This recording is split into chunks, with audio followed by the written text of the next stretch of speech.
महाराष्ट्र प्रदेश Congress committee के कार्यकारिणी ने यह डिसीजन लिया था कि आने वाले पार्लियामेंट चुनाव को देखते हुए हमने 6 रीजन में अपना कार्यकर्ताओं से मिलने का और जो काम हो रहे हैं पार्लियामेंट के चुनाव के लिए उसका पूरा समीक्षा करने के लिए हमने डिसीजन लिया था।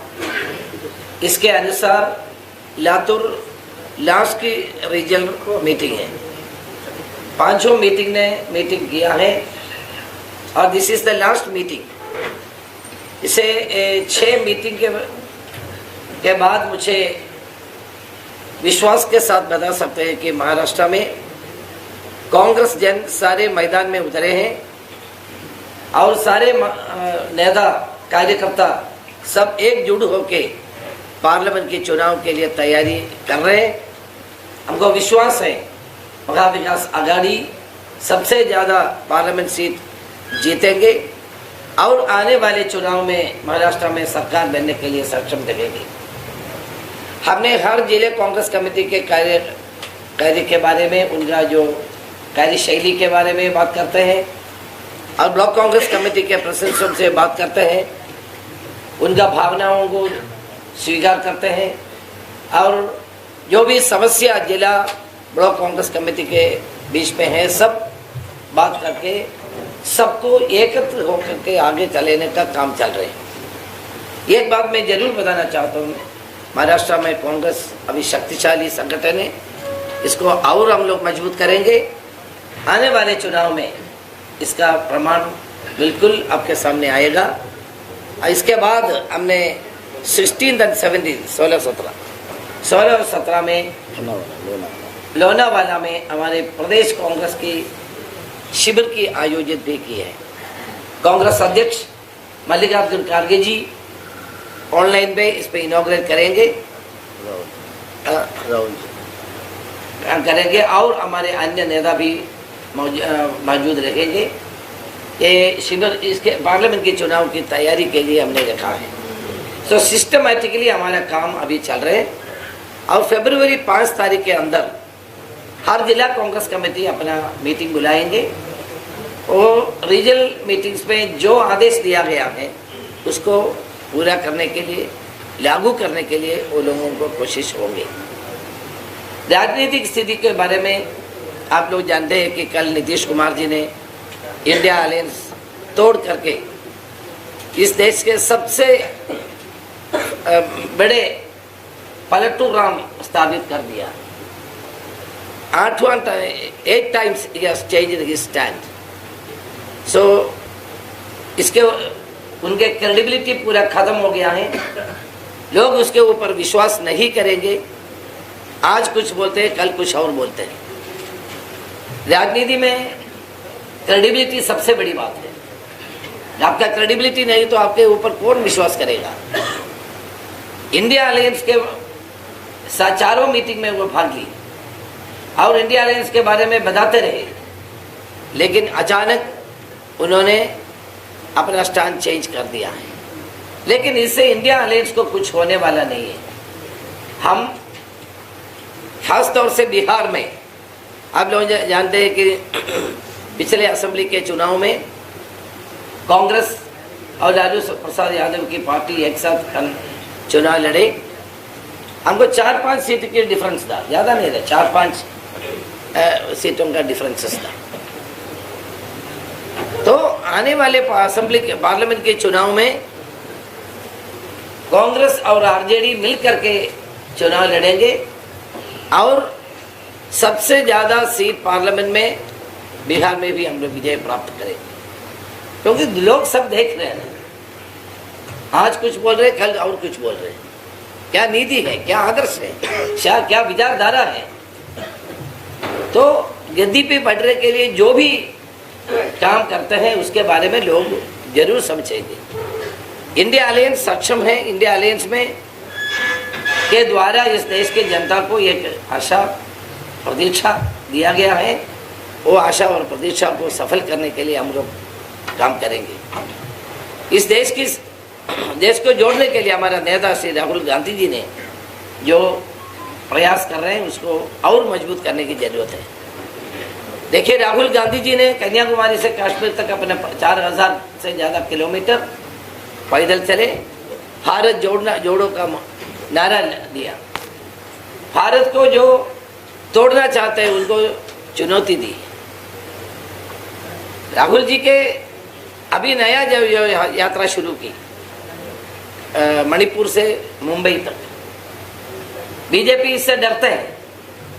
बीजेपी राहुल जी के कार्यक्रमों को डरते हैं, इसलिए आसाम में और अन्य प्रदेशों में बाधा डालने का बहुत कोशिश की है। लेकिन इन सारे बाधाओं को सामना करते हुए हमारा नेता राहुल गांधी आगे चल रहे हैं। हजारों की तादाद में लोग भाग ले रहे हैं। हमारा विश्वास है कि आने वाले दिनों में ज़्यादा से ज़्यादा लोग और इसमें भाग लेंगे और इस यात्रा जब मध्य महाराष्ट्र में आएगा, 5 दिन है महाराष्ट्र में, सबसे ज़्यादा विजय प्राप्त करने के लिए हमने पीसीसी और सारे नेता लोग मिल करके हमने एक प्रोग्राम भी अपनाया है। मैं विश्वास प्रकट करता हूँ कि इंडिया अलायंस आगामी चुनाव में जीत पाएंगे और एक मध्यनिरपेक्ष सरकार दिल्ली में बनेंगे। इसके लिए हम लोग कोशिश कर रहे हैं। प्रश्न विचारा हिंदी में। ममता बनर्जी ने साथ छोड़ दिया है, मान ने साथ छोड़ दिया है, इसका क्या परिणाम होगा? नहीं, ममता बनर्जी कहाँ छोड़ा है, मान ने कहाँ छोड़ा है। देखिए, हर स्टेट में अपना अपना तकलीफ होते हैं, क्योंकि ये अपना अपना स्टेटों में कांग्रेस है उनका सबसे, कांग्रेस से लड़ते रहे, आम आदमी और कांग्रेस आपस में लड़ते हैं, इसलिए थोड़ा सा प्रॉब्लम्स हैं, वो हम डिस्कस करके उसको ठीक कर देंगे। मानाला विचारत नाही, शिवराज पाटील हे या परिसरातील महत्त्वाचे नेते ते लोकसभेच्या अध्यक्षपदापर्यंत होते, पण अशात ते स्वतःहून पक्षकार्यापासून वेगळे आहेत, ते आपण कॉर्नर केले. नाही, दिल्लीमध्ये आणि महाराष्ट्रातील जेव्हा जेव्हा येतात माझ्या संपर्कात असतात. दिल्लीमध्ये आम्ही भेटतो, AICC मध्ये पण त्यांच्या तब्येतीचं आपल्याला सगळ्यांना माहिती आहे, तर त्यामुळे ते फार कमी इकडे फिरतात, कमी येतात. त्यामुळे शिवराज पाटील साहेब हे काँग्रेसचे ज्येष्ठ नेते आहेत आणि आमचे सगळ्यांचे मार्गदर्शक आहेत. त्यांचं मार्गदर्शन आम्ही सातत्याने घेत राहतो. आम्ही दोघंही एकमेकांच्या संपर्कात असतो. मी दिल्लीला जातो त्यावेळी त्यांना मी भेटतोच, दिल्लीला ते भेटतात, AICC मध्ये पण येतात साहेब, आणि महाराष्ट्रात आले तर ते निश्चितपणे मला प्रोग्राम कळवतात आणि आम्ही भेटतो. आजच्या मेळाव्यात मार्गदर्शन करणार आहे, आजच्या मेळाव्याला उपस्थित राहणार आहे नहीं पड़ेगी सर. मेरा सवाल रमेश चंद्र सर से है. जो राजीव गांधी साहब के साथ में जो काम किए हुए नेता है आपके कांग्रेस के, या हमारे विलासराव जी के साथ में, उनकी कमी महसूस होती है स्टेज पे या उनको साइडलाइन किया जाता है, ऐसा सुनाई दे रहा है. सब सुनिए आ गया हो, और जैसा शिवसेना से कोई आया है, BJP से कोई आया, वो लोग ज़्यादा दिखते हैं. आपका ओपिनियन बताइए. देखिए, विलासराव जी महाराष्ट्र के सबसे बड़े नेता थे, हमारे प्रिय मित्र थे, और उनके साथ जो लोग काम किए हैं उनको बिल्कुल कांग्रेस आगे रखे हैं और रखेंगे. किसी को कांग्रेस किनारे करने के लिए कभी भी प्रयास नहीं किए हैं. कोई ऐसा है तो बिल्कुल हम लोग सबको लेके चलने के प्रोग्राम हम अपनाया है.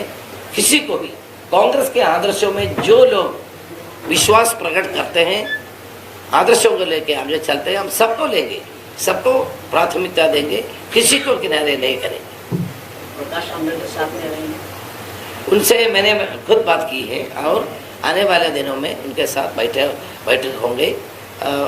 मेरे विश्वास है महाविकास आघाड़ी के साथ को रहेंगे. डॉक्टर बाबासाहेब आंबेडकरांनी काँग्रेसची जळतर भरायचं चाराण्याचा देखील सोडवण्यास केली.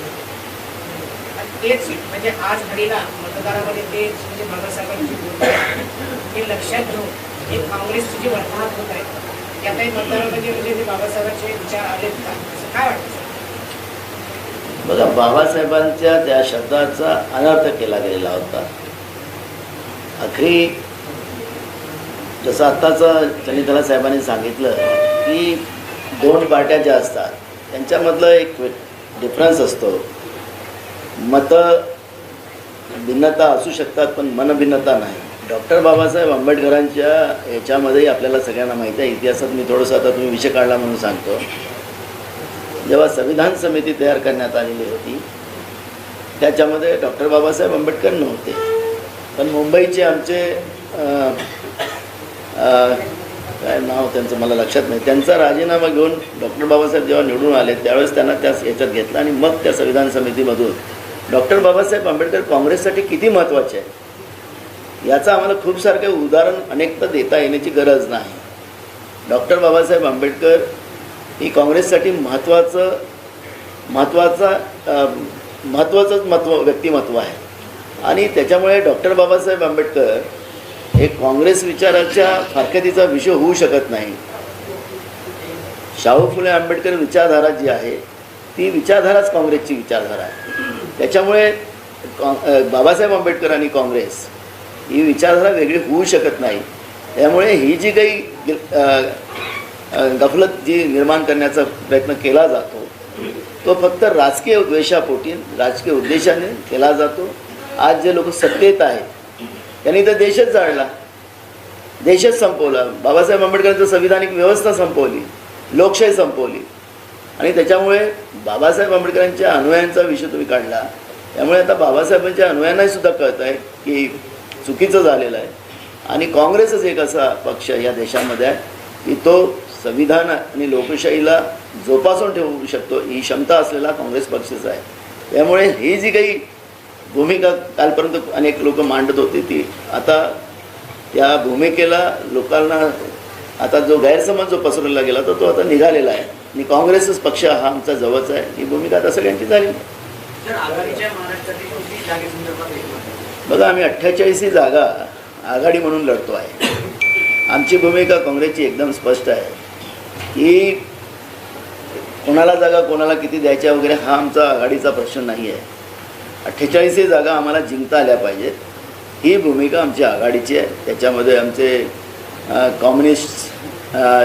कम्युनिस्ट पण आहेत, आम्ही शेतकरी कामगार पक्षाची लोक आहेत, प्रकाश आंबेडकर साहेब आता उद्या आमची मिटिंग आहे ते नाही तर त्यांचे प्रतिनिधी येणार आहेत, राजू शेट्टी आहेत. आम्ही सगळ्यांना घेऊन चालणं आणि जे जे BJPच्या विरोधात आहेत त्या सगळ्यांना घेऊन चालणं आणि 48 जागा जिंकणं हे आमचा संकल्प आहे. त्यामुळे कुठल्या पक्षाला किती जागा जातात हा आमच्यासाठी प्रश्न नाही. आम्ही BJP मुक्त महाराष्ट्र कसा करता येईल ही भूमिका काँग्रेस पक्षाची आहे. संजय राऊतांना मान्य आहे का हे? तुम्ही आता सगळ्यांची नाव घेतली, शिवसेना घेतलं नाही. संजय राऊतांना मान्य आहे का? आघाडी म्हटलं तर शिवसेना आली, आघाडी म्हटलं तर शिवसेना आली. मी पवारसाहेबांचे नाव घेत आहे का? संजय राऊत आहेत का? आघाडी म्हणजे काय? संजय राऊत आहेत. आघाडी म्हणजे काय? संजय राऊत मी काय म्हटलं आघाडी म्हणजे काय? त्याच्यामध्ये पवारसाहेब आले, काँग्रेसही आले आणि उद्धव ठाकरे साहेब पण आले. संजय राऊत आहे की नाही आघाडी? चालेल. काँग्रेस खातं उघडेल का मराठवाड्यामध्ये? तुम्हाला सांगतो की मराठवाड्यामध्ये सगळ्यात जास्त जागा ह्या आघाडीच्याच राहणार आहेत यावेळेस. आणि मी परवा पण बोललो की मराठा आणि OBC आरक्षणामध्ये कोणाची फसवणूक केली हे सरकारने स्पष्ट केलं पाहिजे. एकीकडे सांगायचं OBCच्या आरक्षणाला धक्का लागू द्यायचा नाही, एकीकडे आम्ही मराठ्यांना आरक्षण वेगळं देऊ असं सांगितलं. परवा जो अध्यादेश सरकारने काढला आणि ऐतिहासिक निर्णय घेतला असं ते सांगतात. मग अजित पवार आणि फडणवीस त्या ऐतिहासिक निर्णयामध्ये का सामील नाही झाले हा पण सवाल आम्ही विचारला. आखरी कुठल्या समाजाला या लोकांनी फसवलं? कारण की महाराष्ट्रातले जे प्रश्न मूळ आहे त्या मूळ प्रश्नाला फाटा फोडण्यासाठी या पद्धतीचं मुद्दामून वातावरण निर्माण करून महाराष्ट्राच्या एकात्मतेला शाहू फुले आंबेडकर विचारसरणीला संपवण्याचं पाप BJP करते आहे. BJPची सोबत असलेले पक्ष करतात आहे.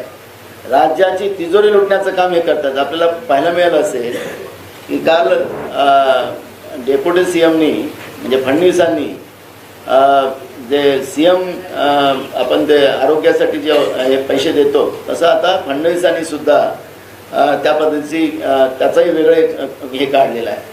तुम्ही महाराष्ट्रामध्ये या सगळ्या व्यवस्थेमध्ये किती गरजू लोकांना पैसे मिळतात ते थोडं माहितीच्या अधिकारात माहिती घ्या. मेलेल्याच्या टाळूवरचं लोणी खाण्याचं काम, जनतेच्या घामाचा पैसा जो सरकारच्या तिजोरीमध्ये जमा होतो तो पैसा लुटण्याचं पाप हे लोक करतात आहेत.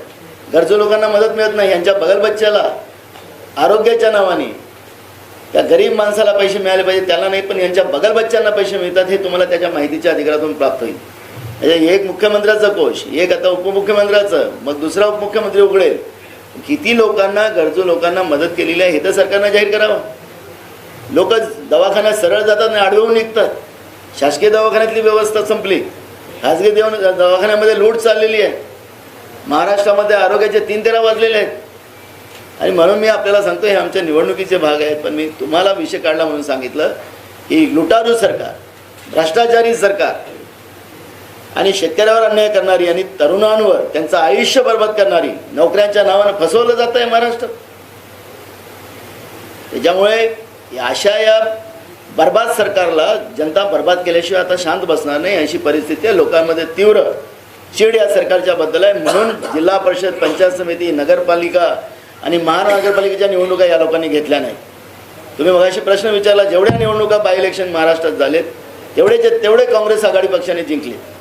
मग स्थानिक स्वराज्य संस्था असतील, आपल्या याच्या MLCच्या निवडणुका असतील किंवा बाय इलेक्शन असतील, काँग्रेस पक्षाने जिंकले, आघाडीने जिंकले. आणि म्हणून तुम्हाला सांगतो की महाराष्ट्रातलं वातावरण जे काही आज जाहिरातीच्या आधारावर जनतेच्या पैशाची लूट करून आपलीच पाठ आपण ठोपटणारं जे सरकार आहे देशातलं आणि केंद्रातलं, हे संपवल्याशिवाय लोक आता शांत बसणार. तर तेच आम्ही सरकारला विचारतोय. मला एक बघा, मी आज त्याच्यामध्ये जाणार नाही. आम्ही सगळ्या त्याच्यावरची सगळी माहिती घेतलेली आहे, पण सरकारने उत्तर द्यावं ना जनतेला. आम्ही विधानसभेमध्ये मी स्वतः सरकारला विचारलं होतं, सरकार त्याच्यात उत्तर देऊ शकलं नाही. काय चाललेलं आहे या राज्यात त्यांनी सांगावं. आम्ही प्रश्न विचारला ना, विरोधकांच्या प्रश्नाचं उत्तर देण्याचं लोकशाहीमध्ये परंपरा आहे की नाही आहे. ते केंद्रातलं देत नसेल तर राज्यातलं तरी दिलं पाहिजे ना. प्रधानमंत्री कोणाचंच उत्तर देत नाही. अजूनपर्यंत एक पत्रकाराशी संवाद साधला नाही 10 वर्षात. लोकशाही न मानणारी व्यवस्था आहे.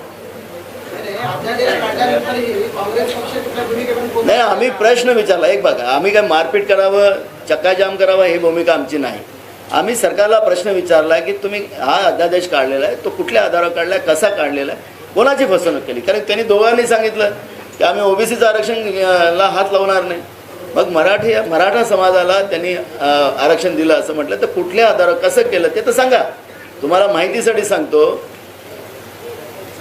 मुंबईमध्ये ते सर्वेक्षण चालू आहे.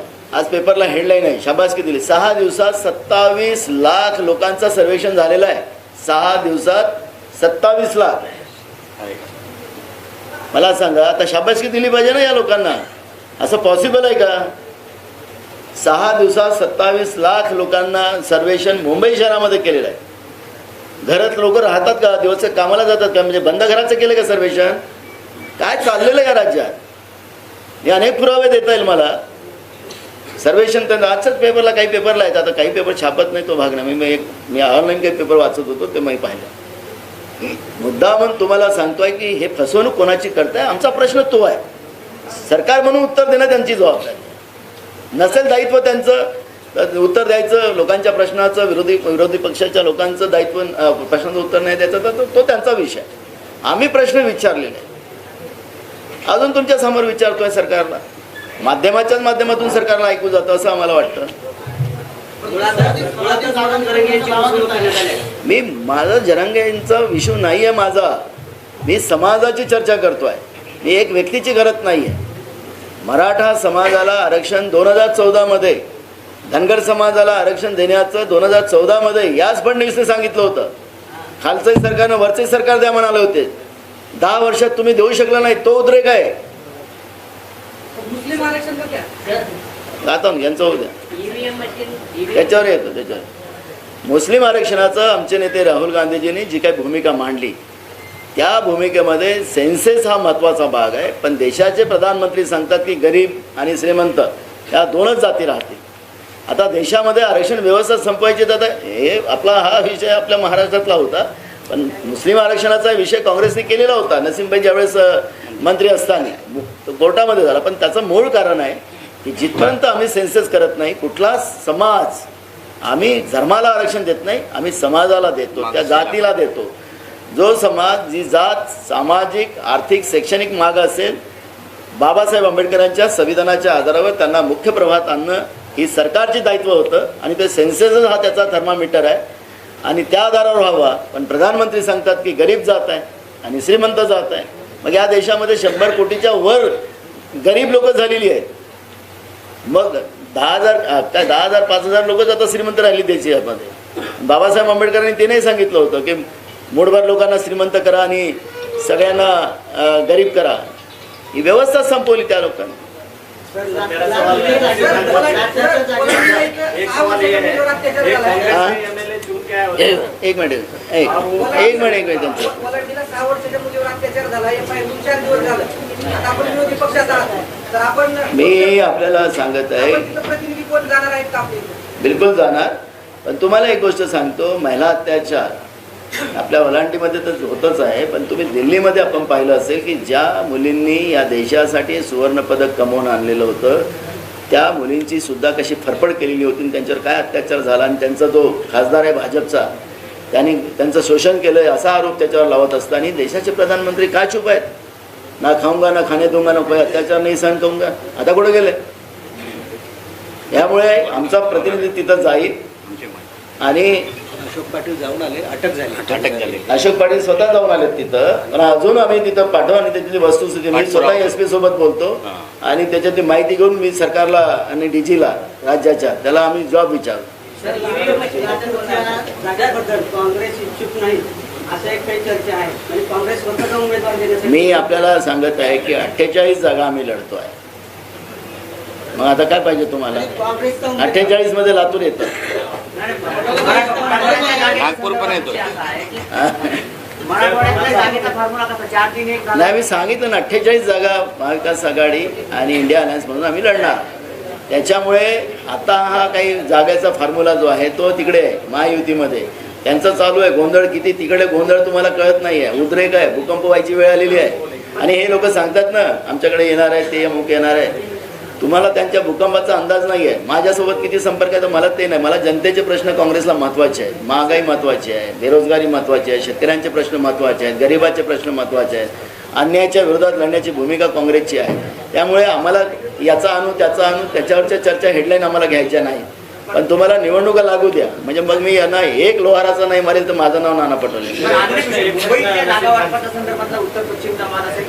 कुठला वाद आमच्या आघाडीमध्ये नाही. सर ये कांग्रेस से एमएलए चुन के आए हैं. हां एक बघा त्यांनी संविधानाचा विषय काढला म्हणून सांगतो. आपल्या संविधानामध्ये एक भूमिका आहे. ही जी व्यक्ती स्वातंत्र्याची जी काही भूमिका मांडलेली आहे प्रत्येक व्यक्तीला या लोकशाहीमध्ये व्यक्ती स्वातंत्र्य दिलेलं आहे. व्यक्ती स्वातंत्र्यामध्ये मतदानाचा हा थर्मामीटर हा महत्त्वाचा आहे. मला यांना मत मारायचं आहे आणि माझं मत तुला जाते असा माझा अविश्वास होत असेल आणि मी त्याच्यावरचं ऑब्जेक्शन सातत्यानं मांडत असेल तर निवडणूक आयोगाने कारण की राजीव गांधीजींनी निवडणूक आयोगाला स्वायत्ता दिलेली आहे. त्यांनी त्या ठिकाणी पारदर्शकता ठेवून जनमानसाचं मत घेऊन त्या पद्धतीचं निर्णय घेतला पाहिजे. मग वाटतं लोकांना की आमचं मत तिकडे जातं आम्ही मारतो त्याला नाही जात असं वाटतं आहे आणि ते ऑब्जेक्शन अनेक लोकांनी मांडलेलं आहे. निवडणूक आयोगाने याच्यातला निर्णय घ्यावा. आम्ही कोर्टात गेलेलो होतो. माननीय सुप्रीम कोर्टाने काय सांगितलं की निवडणूक आयोगाने निर्णय घ्यावा. मला तो निर्णय लक्षात असेल. मग जनभावना ज्या असतील त्या जनभावनेचा आधार निवडणूक आयोगाने करावा. केंद्र सरकारने त्याच्यातली भूमिका घ्यावी. लोकशाही कारण की लोकशाहीची पाळंमुळं जी आहेत चहा विकणारा माणूस देशाचा प्रधानमंत्री होतो तो कशाच्या आधारावर झाला? ही लोकशाहीची पाळंमुळं आपल्या देशामध्ये मजबूत आहे. त्याच्यामुळे चहा विकणारा माणूस देशाचा प्रधानमंत्री विकत होतं की नाही तो नंतरचा प्रश्न आहे. पण आज आपण तो प्रश्न नाही तो चर्चेचा विषय नाही आहे असं आपण म्हणतो आहे. पण मूळ प्रश्न असा आहे की आज जी आहे लोकभावना आहे त्याप्रमाणे निवडणूक आयोगाने याच्यातला निर्णय घ्यावा. लोकशाहीला मजबूत करण्यासाठी ही भूमिका काँग्रेस पक्षाची. आम्ही कोर्टात गेलो होतो ते सांगितलं. हां बाई इलेक्शन चुन के आए एक एमएलए आपके कांग्रेस के परसों उन्होंने कार सेवकों का बहुत बड़ा सत्कार किया और लेटेस्ट में कारपोरेशन में मारधाड़ करते हैं ऑफिसरों से. तो ये माहौल खराब करने की बात नहीं. क्या पॉलिसी है आपकी कांग्रेस की? प्रदेश की पॉलिसी क्या है? नहीं, कांग्रेस की पॉलिसी सर्वधर्म समभाव की हमेशा से रही है और आज भी वही पॉलिसी है. कांग्रेस ने अपनी किसी भी पॉलिसी से कभी भी कोई समझौता नहीं किया है और कांग्रेस सर्वधर्म समभाव को मानने वाली पार्टी है और उसी के साथ चलने वाली पार्टी. विधायक है नहीं सुनो मैं जवाब देता हूँ. मुझे वहाँ से लोगों के फ़ोन आए और मैं वो विधायक हमारे रवि दंगेकर हैं, उनसे मैंने बात किया। उन्होंने बताया कि सर मैंने ये फ़ोटो जो बैनर है मैंने नहीं लगाया, कार्यकर्ताओं ने लगाया था, क्योंकि वो मूल मनसे से आया हुआ वो है रवि दंगेकर, वो मूल कांग्रेस का नहीं है। तो उसके जो कार्यकर्ताओं के मनसे से आए हुए उन लोगों ने वो काम किया था, कांग्रेस के कार्यकर्ताओं ने नहीं किया था। मैं एक जस्टिफिकेशन और क्लियर बता रहा हूँ, कोई छुपाने की बात नहीं। बाद में तुरंत उनने वो पूरे बोर्ड उतारे और फिर वहाँ का जो इशू था वो ख़त्म हुआ। एमआईएम को साथ मिलेंगे क्या सर? कौन ने बोला? इंडिया में वो किधर है? वो हमें पता नहीं किधर है। राज्यामध्ये एका इंजिनवर चालत नाही, तर राज्य सरकारनं 2 दुसरे इंजिन त्याला जोडलं। तसं काँग्रेस पक्षात देखील आपलं एक इंजिन असताना अशोक चव्हाण आणि बाळासाहेब थोरात यांचं इंजिन लावलंय असं म्हणतात। काँग्रेस एक आहे, आमच्याकडे इंजिन वेगळे नाही आहेत, आमचं एकच इंजिन काँग्रेसचं आहे। काही अधिकार विभागून दिले का? काही नाही अधिकार, काही वेगळे, काँग्रेसचं इंजिन एकच आहे, काही विभागलेले नाही। चलो थँक्यू। सबका साथ सबका विकास संबंधात केंद्र सरकारने विकास कार्य केले की कुठेतरी धार्मिक रुढीकरण करते असं वाटतं? कुठे झालं? कोणाचा सबका विकास झाला? तुम्हाला जीएसटी लावून उलट तुम्हाला लुटलं। थोडं शांत। जीएसटी लावून तुम्हाला लुटलं, आपले पैसे लुटले, सर्वसामान्य जे लुटलेत आणि मुठभर लोकांना नेऊन दिले। त्यामुळे विकास सगळ्यांचा नाही झाला, मुठभर लोकांचा विकास झाला। एक खोटारड सरकार केंद्रातलं आपल्याला पाहायला मिळतं। काळा धन आणून 15 लाख रुपये गरिबांच्या खात्यात टाकून ते पण गेलं, 2 कोटी युवकांना नोकऱ्या देऊन ते पण गेलं, सगळंच गेलं। त्याच्यामुळे या खोटारड्या भारतीय जनता पार्टीच्या सरकारवर आता कोणाचाच विश्वास राहिलेला नाही। त्यांचा जो रथ फिरतो गावागावामध्ये, त्याला अधिकारी सोडून त्यांना म्हणा कार्यकर्त्यांना भाजपाच्यांचा म्हणा, हे लोक कसे सांगतात त्यांना अक्कल समजते, हाकलतात लोक गावातून त्यांचा रथ। त्यामुळे लोकांमध्ये काय चीड आहे ते आपल्या लक्षात येतं। थँक्यू।